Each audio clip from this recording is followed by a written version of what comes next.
Buenas noches, bienvenidos a Debate 22. Hoy vamos a platicar o vamos a analizar en compañía de dos especialistas sobre los gobiernos de izquierda y los gobiernos de derecha, un poco para entender el momento en el que estamos, no solamente en México, sino también en Latinoamérica y en el mundo. ¿Qué es mejor? ¿Qué aporta más a la sociedad? ¿Qué mejora más la vida de los ciudadanos? Para eso me acompañan el día de hoy el doctor Luis Gómez. Él es doctor en Sociología e Historia por la Universidad Sorbona de París. Doctor, buenas noches. Buenas noches. Gracias por estar aquí con nosotros. Y también está con nosotros el doctor Rafael Rojas. Él es doctor en Historia por el Colegio de México, es profesor investigador del CIDE y una licenciatura en Filosofía. Muchas gracias, Rafael, por estar aquí. Encantado de estar aquí. Muchas gracias. Bueno, la primera pregunta sería, ¿cómo podemos entender o qué puede describir mejor, Rafael, un gobierno de izquierda y un gobierno de derecha? ¿Dónde hallamos la diferencia y qué es lo más importante de saber de cada uno? Bueno, existen varias interpretaciones muy eminentes sobre la polaridad de izquierda y derecha en la política moderna. Yo sigo prefiriendo la de el filósofo, jurista e historiador italiano Norberto Bobbio, quien mantuvo la vigencia de la confrontación izquierda y derecha en una coyuntura muy favorable a abandonarla, que fue la de los procesos de transición a la democracia y el mercado en los socialismos reales de Europa del Este posterior a la caída del muro de Berlín y la desintegración de la URSS. Y entonces Bobbio decía que todos aquellos pronósticos de que había que abandonar la confrontación izquierda y derecha eran ilusiones del momento poscomunista y que en efecto había que revisar la tradición tanto de la izquierda y la derecha sobre un eje que él definía más o menos así. La izquierda tradicionalmente tiende a defender o a colocar en el centro de sus políticas públicas el concepto o el valor de la igualdad, mientras que la derecha el de libertad. Yo creo que eso es, como sabemos, es muy relativo históricamente, sobre todo si arrancamos desde el siglo XVIII con el eje de tensión binaria izquierda y derecha, pero me parece que sigue siendo válido, aunque el repertorio tanto de ideas como de políticas en torno a la libertad o la igualdad cambien, ¿no?, a lo largo del tiempo. Ahora, Luis, no sé si estás de acuerdo todavía como con esta dicotomía y que los ejes de los gobiernos en el mundo se puedan seguir entendiendo alrededor de una izquierda y de una derecha. Y en todo caso, si estarías de acuerdo en que la derecha entonces tiende a conservar y la izquierda a hacer los cambios. Yo creo que tiene una mayor complejidad, particularmente porque lo que hoy entendemos como izquierda y derecha en los gobiernos, en primer lugar es el énfasis en el gasto social y por otro lado los niveles de funcionamiento del libre mercado. Entonces yo podría inclusive decir que hoy tenemos algunos gobiernos de izquierda neoliberales y algunos gobiernos de derecha conservadores, que ni siquiera, digamos, quizás la herramienta metodológica que nos permita entender esa situación es la posición de la socialdemocracia. La socialdemocracia ha articulado una especie de mezcla entre gasto social y liberalismo económico o neoliberalismo económico. Tenemos pues también el problema de la globalización. Vivimos un momento completamente distinto de antes de la caída del muro de Berlín. Hay, digamos, una pérdida de sentido y de fuerza del concepto de nación. Las naciones están fracturadas, por decirlo de alguna manera, hacia afuera, pero también están fracturadas hacia adentro.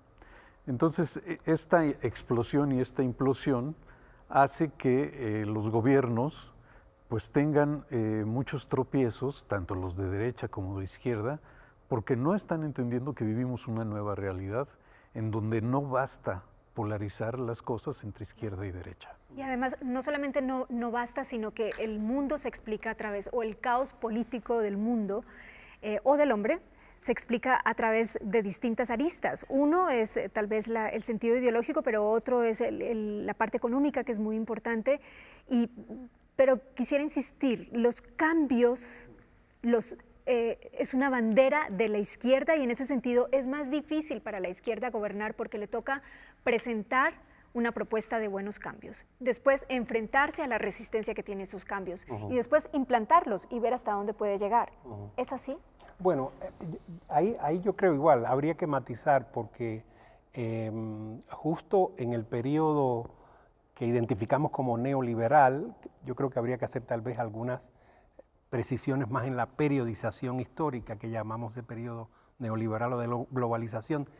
Me parece que muy gratuitamente a veces identificamos con el mundo posterior a la caída del muro de Berlín y la desintegración de la URSS, pero justamente de los años 90 para acá hemos tenido derechas neoliberales que apuestan por el cambio. Por ejemplo, en los países latinoamericanos que producen algo que en los años de Reagan en los Estados Unidos o Margaret Thatcher en Gran Bretaña se le llamaba revolución, una revolución conservadora, neoliberal, desde arriba, que en América Latina específicamente y otras regiones del tercer mundo arrasa con los estados nacionales constituidos que en efecto habían aplicado durante el siglo XX bajo esquemas de izquierdas populistas que de izquierdas socialistas grandes proyectos de gasto público y de dilatación de la clase media. ¿Pero de qué dependen estos cambios o estas reinvenciones de entender la izquierda o la derecha? ¿De la economía? ¿De que cada vez es más difícil enfrentar la pobreza o temas como la migración? ¿O de qué depende? Bueno, son evidentemente varios factores.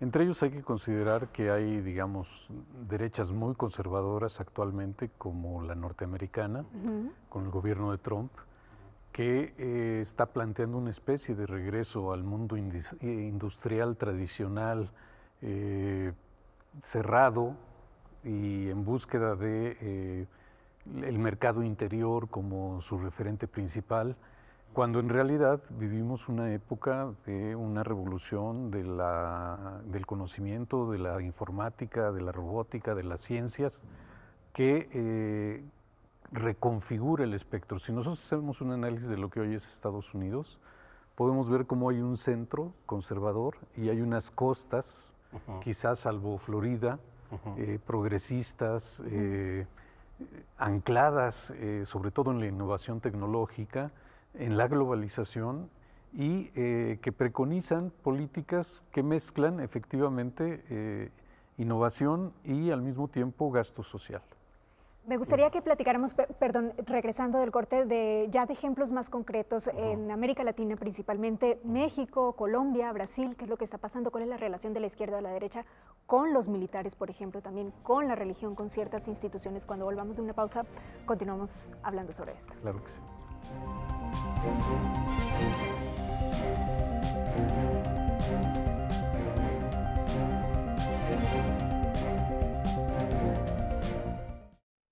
Continuamos aquí en Debate 22 platicando sobre los gobiernos de izquierda y de derecha y bueno, terminamos con una reflexión que hacía el doctor Luis Gómez y doctor Rafael Rojas. Él está superado entonces con lo que están diciendo, porque lo que nos están platicando es el mundo es dinámico, el hombre es dinámico, la política también, las ideologías, todo va cambiando y todo va oscilando hacia un lado o hacia el otro. Ya está superado entonces la percepción de que la izquierda es quien reparte subsidios y la derecha es quien favorece a la oligarquía, o eso en la realidad tiene un sustento? Yo creo que en ese aspecto sigue teniendo un sustento. Ahora, me parece muy importante siempre distinguir la escisión entre izquierda y derecha a nivel valorativo, ideológico, normativo, jurídica o constitucionalmente y a nivel político. O sea, yo creo que el argumento de Bobbio era que la polarización continuaba porque la actividad o la práctica política se basa en la tensión, en la confrontación, o en lo que Carl Schmitt llamaba la dialéctica amigo-enemigo, que recientemente Ernesto Laclau, un neomarxista, ha rearticulado en una teoría, curiosamente, del populismo, que a mí me parece válida. Él lo hace fundamentalmente para el populismo de izquierda, pero me parece válida también para el populismo de derecha. Entonces, claro, digamos que el campo de fuerzas de la política supone el conflicto.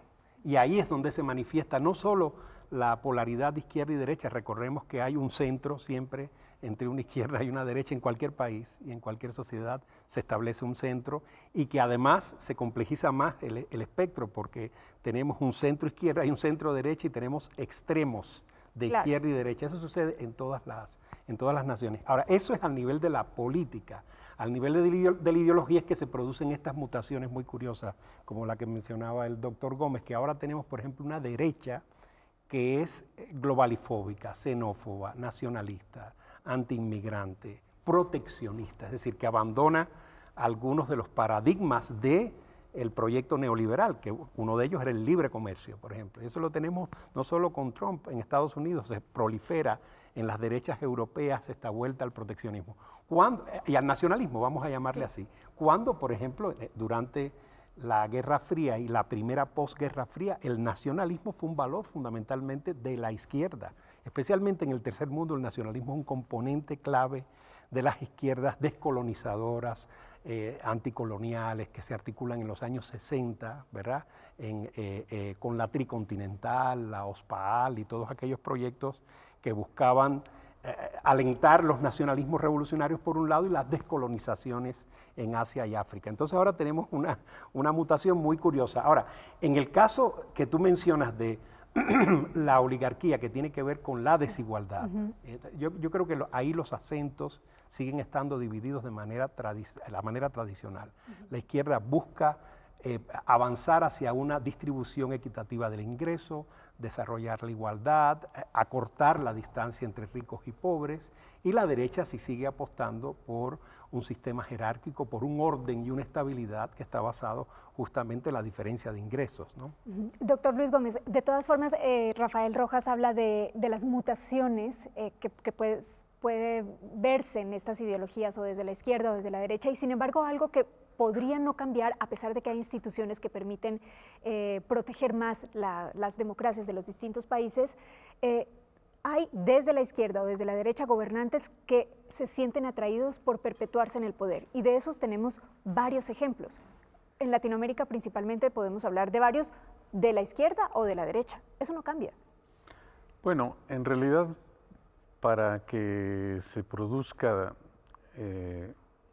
una especie, digamos, de poder concentrado en una sola persona o en un grupo,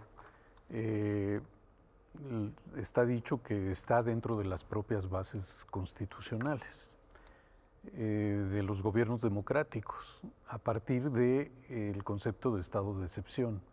Y eso tiene, pues, características que van a afectar la gobernabilidad y la forma de los gobiernos en estos países.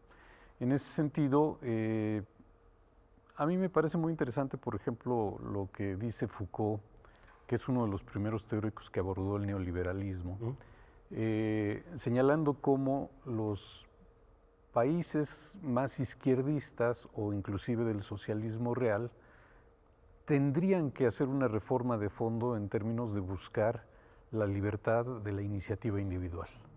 Y eso ha sonado, pero no necesariamente ha pegado. Y por el otro lado también tenemos, digamos, el otro extremo, que es, digamos, las derechas conservadoras, ultras, que pues también tienen unas formas populistas, anclan en corporaciones, generan gobiernos muy propensos a la belicosidad internacional, ¿no? Que afectan la paz en el mundo. ¿Y cómo se explicaría, por ejemplo, que países como Colombia no hayan podido tener elecciones a pesar de haber estado cerca últimamente, y esto antes de pasar al caso de México, no hayan podido elegir un gobernante de izquierda? Es un caso fascinante, históricamente creo, y que gira en torno a un excepcionalismo que es el triunfo de las fuerzas conservadoras en las guerras civiles de finales del siglo XIX, a diferencia de la mayoría de los países latinoamericanos.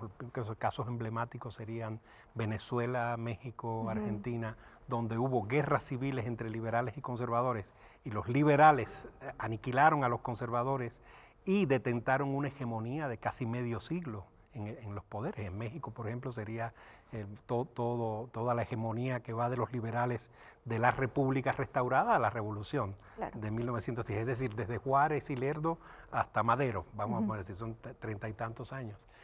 Casi 40 años, ¿verdad? En Colombia fue distinto. En Colombia el Estado Nacional fue consolidado por fuerzas conservadoras a finales del siglo XIX y eso produjo una historia bastante excepcional. Por ejemplo, no tenemos un gobierno populista de izquierda como el peronismo, el varguismo, o nacionalista revolucionario como el mexicano, o los intentos de nacionalismo revolucionario que hubo en Centroamérica o el Caribe. No tenemos algo así en Colombia.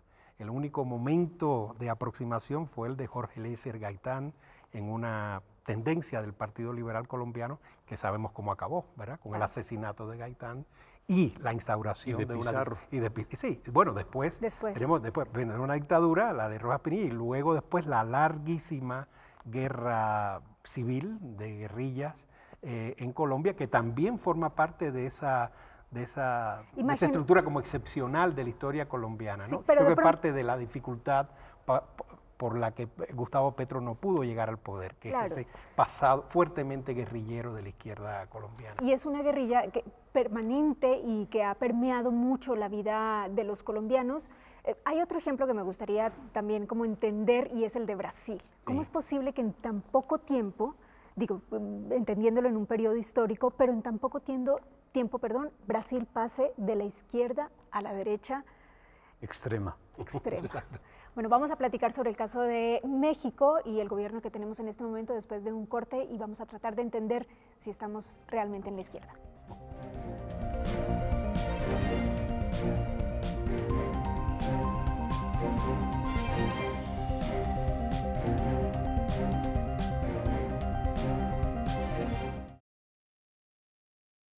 Continuamos en Debate 22 platicando sobre los gobiernos de izquierda y de derecha a través de la historia, también en Latinoamérica, y es el turno ya de hablar de México.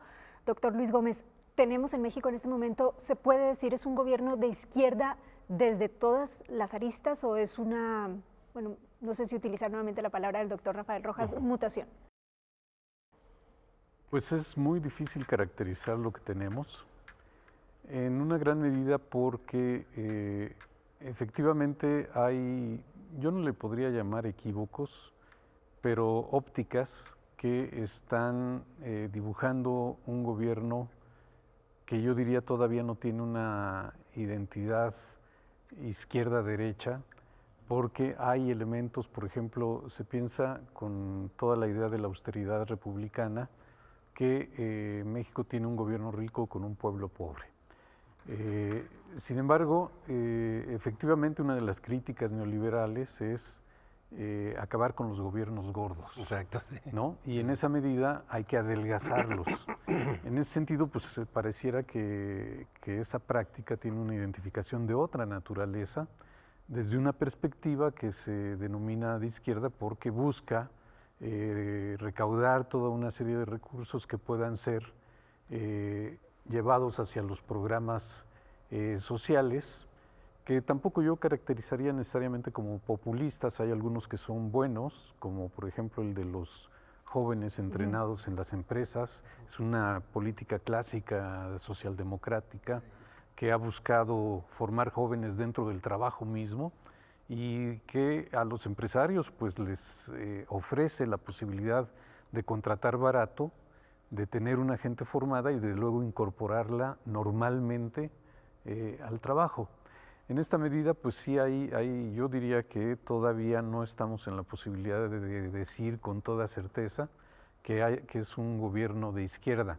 Sí es importante también decir que López Obrador recibe un gobierno, una situación económica, una situación financiera del país con efectivamente grandes zonas de corrupción, con la enorme violencia que hay, con prácticas de compadrazgo, de regreso de impuestos a empresas poderosas, es decir, toda una situación caótica que toma en las manos y que yo creo que en el momento en que realmente la tiene en las manos, no hay todavía una respuesta concreta. Yo creo que hay apresuramiento. Dicen que la mejor manera de gobernar cuando se llega a un gobierno de izquierda, cuando se empieza, es dejar que las cosas vayan tomando su propio curso y a partir de analizar la situación, proponer una serie de dinámicas y de políticas que vayan matizando los cambios. Pero, doctor Rafael Rojas, digamos, es que si se diera ese tiempo, el país se nos acaba. Bueno, mira, yo resumo la situación, yo creo que muy en sintonía con lo que acaba de decir ahora el doctor Gómez, otra vez haciendo la distinción entre el nivel político y el ideológico.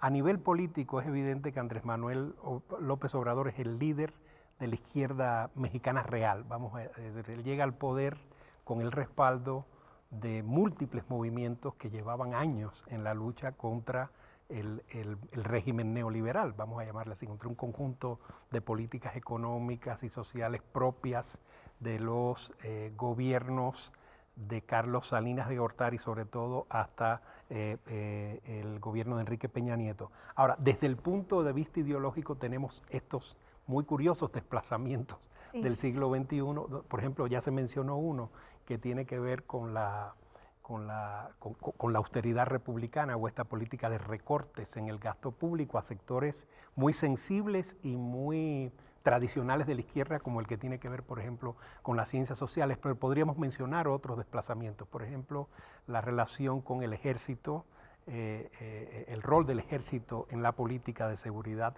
la relación con las iglesias y con el discurso cristiano en general, ¿verdad? El discurso, la narrativa moral que acompaña a este gobierno, yo creo que tiene elementos neoconservadores. Me gustaría que nos dijeran, desde el punto de vista académico, intelectual, ¿cuáles son los escenarios que podríamos esperar, no solamente en México, también en América Latina y en el mundo en general? Porque evidentemente ha habido muchos cambios y muchas oscilaciones que tienden hacia la derecha también en Europa y que esto llama la atención. Entonces, no sé si las sociedades o los ciudadanos vamos finalmente a darle la oportunidad siempre a una ideología y después a otra para ir viendo quién resuelve cada vez más y mejor todos los problemas que tenemos, que son cada vez mayores. Mira, yo creo que en primer lugar la economía, en segundo lugar la economía y en tercero la economía. En ese sentido va a depender muchísimo. Estamos en una coyuntura muy controversial, sobre todo particularmente porque tenemos un dólar estable, lo cual siempre sorprende porque donde se le ataca primero a los gobiernos de izquierda es por la moneda. Pero por otro lado, también hay ciertos indicios de alentamiento de la economía. Y esto, pues, tiende a ser preocupante porque algunas de las políticas no están incentivando el consumo, para decirlo de alguna manera. Y al no incentivar el consumo, pues obviamente la economía tiende a frenarse. Pero sí se logra estabilizar. Si las políticas empiezan a tener un impacto, particularmente en un crecimiento que no será muy grande, que será mínimo, y de alguna manera hay, digamos, esta posibilidad de que la gente vea un horizonte de bienestar, podría caminar. Pero también en el lado político, dejando la economía, en la política tenemos un fenómeno completamente nuevo que es Morena, que algunos califican como un PRI de izquierda, que ha incorporado gente de diversos partidos, de algún lugar tienen que salir cuadros políticos y gente con una cierta experiencia, y que parece, desde mi perspectiva, que es un partido que llegó para quedarse, para crecer, para ganar elecciones, para sostener al presidente, y pues eso va a estar matizado evidentemente por sus éxitos y por sus fracasos. Doctor Rafael Rojas. Sí, no, yo nada más agregaría algo que no hemos mencionado y que tiene que ver con esta nueva, digamos, factura con que llegue el siglo XXI, que es el nuevo escenario geopolítico. O sea, estamos en un momento en que la hegemonía de los Estados Unidos está en declive o está siendo más claramente desafiada después de la caída del muro de Berlín por otros poderes emergentes, China, Rusia, la propia crisis que están generando las nuevas derechas dentro de la Unión Europea. Y eso yo creo que se va a reflejar en México y en América Latina.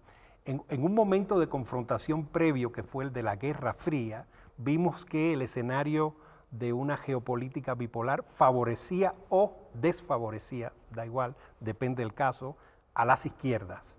A las izquierdas radicales latinoamericanas las desfavoreció, porque la Unión Soviética no pudo hacer nada contra la proliferación, más bien contra la proliferación de dictaduras, de efecto, y la contrainsurgencia en detrimento de las guerrillas. Pero a la vez la Guerra Fría favoreció también otros poderes de la izquierda, como el cubano, por ejemplo. A mí me parece que en el escenario actual se podría dar una situación parecida, en el sentido de que la nueva división geopolítica del mundo beneficia a unos y desfavorezca a otros, ¿no? Casos como el de Mujica, por ejemplo, ¿se pueden explicar en otros países que sean más grandes, que sean más demandantes, que tengan mayores complicaciones? Uruguay finalmente es un país más pequeño territorialmente, con menos población, y no tiene los problemas que tiene un país como México, como Venezuela. No sé si estos personajes se puedan repetir en la historia y puedan venir a enseñar que el poder se puede ejercer por poco tiempo, desde la izquierda o desde la derecha, bien y con límites. Sí, yo creo que sí, ¿no? O sea, eso no creo que depende de que sea mayor o menor el país. Hemos tenido gobiernos autoritarios, tanto de izquierda o de derecha, en países grandes o pequeños, ¿no? Muy bien, pues muchísimas gracias a los dos por acompañarnos esta noche, platicar y sobre todo ayudarnos a entender desde la academia y la intelectualidad los gobiernos de izquierda y derecha. Gracias. Buenas noches. Muchas gracias. Muchas gracias.